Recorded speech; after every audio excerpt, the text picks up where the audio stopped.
সাইবেরিয়ার বিস্তীর্ণ এলাকার এই কঠিন বরফের বন, যেখানে তাপমাত্রা অকল্পনীয় -70°C, যেখানে একটি ছোট্ট কাঠের ঘর রয়েছে, সেই ঘরে আজকের ভিডিও সেই রিয়েল হিরো বসবাস করে। গোটা পৃথিবীর জগৎ থেকে সে সম্পূর্ণ আলাদা। ৬৬ বছরের এই বৃদ্ধকে দেখে আপনি হয়তো চমকে না উঠলেও জীবনের মায়া, স্বার্থত্যাগ এবং কঠিনতা সম্পর্কে ধারণা পাবেন। ইনি কিভাবে জীবনযাপন করে এবং কেন তিনি আজ এই কঠিন পরিবেশে। আসুন তার বর্তমান জীবনের এই বাস্তব গল্প আমরা উপলব্ধি করি। আর নতুন বন্ধুরা অবশ্যই পাশে থাকা সাবস্ক্রাইব লেখাটি প্রেস করে বেল আইকনের অল অপশন সিলেক্ট করুন। এটি হলো ৬৬ বছরের বৃদ্ধ স্যামুয়েলের একমাত্র নির্জন বাড়ি। বিগত ২০ বছর ধরে স্যামুয়েল পৃথিবীর সবচেয়ে কঠোর পরিবেশে তার দুই বন্ধু নেকড়ে এবং কুকুরের সাথে মানব সভ্যতা থেকে অনেক দূরে বসবাস করাকে বেছে নিয়েছেন। সাইবেরিয়ার এই অঞ্চলটি অবস্থিত ইয়াকুটিয়ায়, আর ইয়াকুটিয়া রাশিয়ার একটি বৃহত্তম প্রজাতন্ত্র, যা আর্কটিক মহাসাগর বরাবর রাশিয়ার দূর প্রাচ্যে অবস্থিত। যাই হোক, স্যামুয়েলের প্রত্যেকটি দিন একটি রুটিন মাফিক শুরু করতেই হয়, যা প্রয়োজন এবং চাহিদা দুটোই পূরণ করে। প্রতিদিন সকালে তিনি তার রেডিওতে খবর শোনার জন্য তাড়াতাড়ি উঠে পড়েন, যে রেডিওটি তার নিজের তৈরি করা ব্যাটারি দ্বারা চালিত হয় অত্যন্ত বুদ্ধিমত্তার সাথে। একেতে কঠিন শীতল অঞ্চল, তারপর আবার সাত সকাল, যেখানে ইয়াকুটিয়ার কঠোর শীতল জলবায়ুতে বেঁচে থাকাই সহজ নয়। সুতরাং তার ঘরকে গরম রাখা একটি চলমান যুদ্ধ। প্রতিদিন সূর্য ওঠার সাথে সাথে সে সারাদিনের জন্য ঘরকে গরম রাখতে আগুন জ্বালানোর কাঠ সংগ্রহ করতে লেগে পড়ে। ধীরে ধীরে উঠে নিজেকে প্রস্তুত করতে শুরু করে, কাঠ এবং বন্য কোনো সংগ্রহের জন্য যা কিছু নিয়ে আসতে পারে। তার দিনটি শুরু করার জন্য পাশের একটি হ্রদ থেকে সংগ্রহ করা বরফের ঠান্ডা জল দিয়ে তার মুখ ধুয়ে ফেলে। এরপর সে প্রস্তুত হয়ে বেরিয়ে পড়ে কাঠ সংগ্রহে। যেহেতু সে এখন বৃদ্ধ, এটা তার কাজ নয়, কিন্তু কাঠ সংগ্রহ করা অত্যন্ত গুরুত্বপূর্ণ, কেননা এর কোনো বিকল্প রাস্তা নেই। প্রতিদিন তাকে কয়েকবার পর্যন্ত বনে যেতে হয়। স্যামুয়েল বন থেকে আনা কাঠের গুঁড়ি ব্যবহার করে তার এই বাড়িটি নির্মাণ করেছিলেন, যা কঠোর ইয়াকুটিয়ান শীতের সময় ঘর গরম রাখতে সাহায্য করে।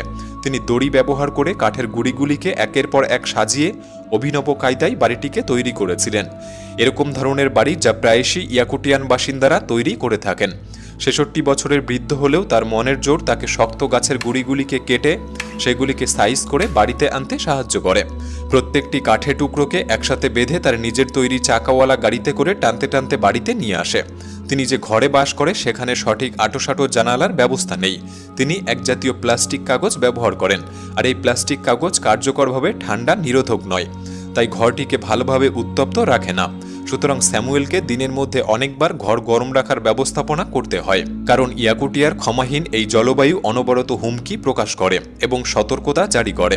এত কম তাপমাত্রার বাতাস মারাত্মক ঠান্ডা এবং অসহ্য বেদনাদায়ক, তাই স্যামুয়েল প্রতিনিয়ত সক্রিয় থাকে এবং শারীরিক পরিশ্রম করে উষ্ণ থাকে।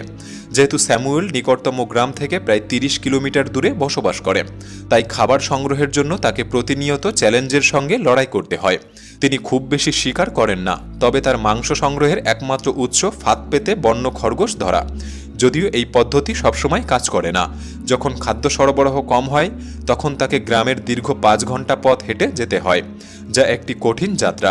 তবে এই যাত্রা শুধুমাত্র বসন্ত এবং গ্রীষ্মের উষ্ণ মাসেই করা যেতে পারে, কারণ শীতের মরশুমগুলিতে গোটা অঞ্চল উঁচু উঁচু বরফে ঢাকা পড়ে যায়, ফলে পথ চলা বিপজ্জনক এবং অতিরিক্ত ঠান্ডা যে কাউকে কাবু করে দিতে পারে। স্যামুয়েল কাঠগুলি জোগাড় করে এনে যখন ঘরকে গরম করতে সক্ষম হয়, তারপরই সে দুপুরের খাবার রান্নার জন্য প্রস্তুত হতে শুরু করে। তিনি তার খাদ্য মজুতের উপর নির্ভর করে দিনে একবার বা দুবার খেয়ে থাকেন। তবে খাদ্যের অভাব সত্ত্বেও স্যামুয়েল তার চার পায়ের বন্ধুদের কথা কখনো ভুলে যায় না।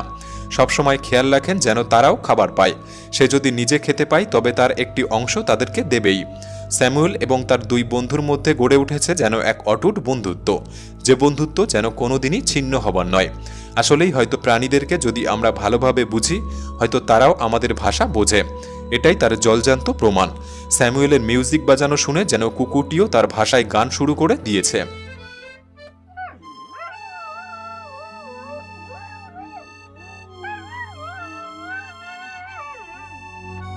স্যামুয়েলকে কখনো কখনো খাবারের জন্য অর্থ উপার্জনের প্রয়োজন হয়, তাই স্যামুয়েল তার দক্ষতাকে কাজে লাগিয়ে বনের শাখা প্রশাখা থেকে এই ঝাড়ুগুলি তৈরি করে।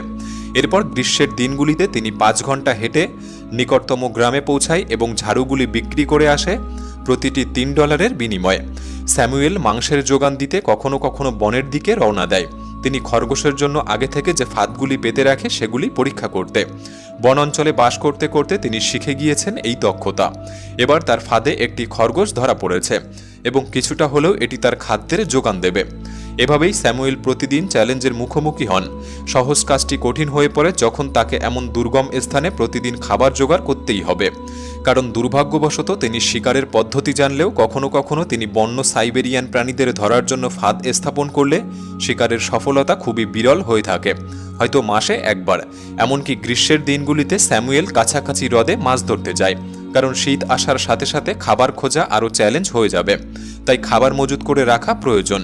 তাই সে প্রত্যেকবার সুযোগ নেয় গ্রীষ্মের মরশুমেই। তবে আশা করে মাছ ধরতে হ্রদে গেলেও সবসময় তার আশা পূরণ হয় না। কখনো কখনো খালি হাতেই তাকে বাড়ি ফিরতে হয়। কখনো তার জীবনেও এমনও পরিস্থিতি এসেছে যে খাদ্য সংকট মেটাতে কঠিন 5 থেকে 7 ঘন্টা অতিক্রম করে নিকটতম গ্রামে যেতে হয়েছে এবং তার জীবনের এই কঠিন গল্প শেয়ার করে গ্রামবাসীদের কাছ থেকে খাদ্য এবং প্রয়োজনীয় জিনিস চেয়ে নিয়ে আসতে হয়েছে। বিকাল হলেই সূর্য অস্ত যাওয়ার আগেই স্যামুয়েলকে হ্রদ থেকে জল সংগ্রহ করে রাখতে হয়।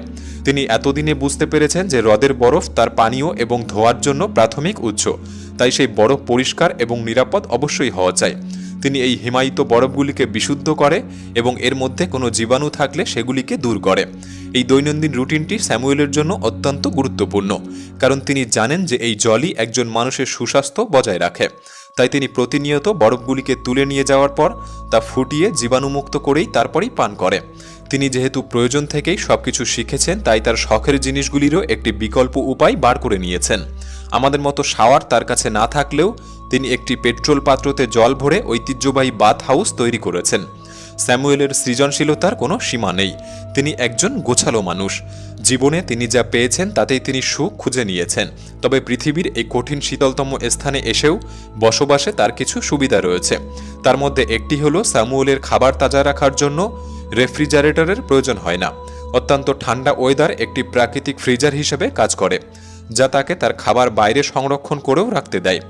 একমাত্র সচেতনতা হলো তার 2 বন্ধুকে নিয়ে। স্যামুয়েলকে তার খাদ্য সরবরাহ রক্ষা করার জন্য তার খাবার ভালোভাবে লুকিয়ে রাখা প্রয়োজন। তাই সে অনন্য উপায়ে খাদ্যদ্রব্যগুলিকে একটি ভূগর্ভস্থ ফ্রিজারে রাখে, যা ইয়াকুটিয়ার পার্মাফ্রস্টের উপর নির্ভর করে এবং প্রাকৃতিকভাবে মাটি এবং পাথরের হিমায়িত স্তর, যা গ্রীষ্মকালেও কখনো গলে যায় না। খাবারগুলি দিনের পর দিন ভালো থাকে এবং 2 বন্ধুর আক্রমণ থেকে রক্ষা পাওয়া যায়। তার যখন খাবারের প্রয়োজন হয় সে ওই ভূগর্ভস্থ ফ্রিজে নেবে খাবার সংগ্রহ করে। এরপর যখন রাতের খাবারের সময় আসে, স্যামুয়েল সোডা, জল এবং ময়দা ব্যবহার করে ইয়াকুটিয়ান রুটি তৈরির কাজে ব্যস্ত হয়ে পড়ে। তার কাছে এটি একটি সহজ এবং দ্রুত রেসিপি, যা একটি সুস্বাদু রুটি তৈরি করতে সাহায্য করে এবং তার ও 2 বন্ধুর পেট পূর্ণ রাখে। এরপর স্যামুয়েল রাতের খাবার খেয়ে আগুন জ্বেলে ঘরকে গরম করে তোলে এবং ঘুমিয়ে পড়ে পরবর্তী সকালের অপেক্ষায়, যে কঠিন সকাল তার জন্য ওত পেতে থাকবে এবং সে প্রস্তুত থাকবে সেই কঠিন সকালের সম্মুখীন হবার। আসলে স্যামুয়েলের জীবন ছিল কষ্টে ভরা এবং তিনি যে এই জঙ্গলে বসবাস শুরু করেছিলেন তার একটি বিশেষ কারণ ছিল। তার পরিবার তাকে ইয়াং বয়সে রেখেই মারা গিয়েছিলেন, কিন্তু সবকিছু হারানোর পরও সে বেঁচে থাকার ইচ্ছা ত্যাগ করেনি এবং সে প্রতিনিয়ত জীবনের কষ্টের সাথে মোকাবিলা করে গিয়েছে। তিনি কখনোই তার চারপাশের লোকেদের প্রতি তার দয়া এবং ভালোবাসা হারাননি। এমনকি কঠোরতম পরিবেশে বসবাস করেও তিনি অন্ধকারে আলো জ্বালানোর উপায় ভুলে যাননি।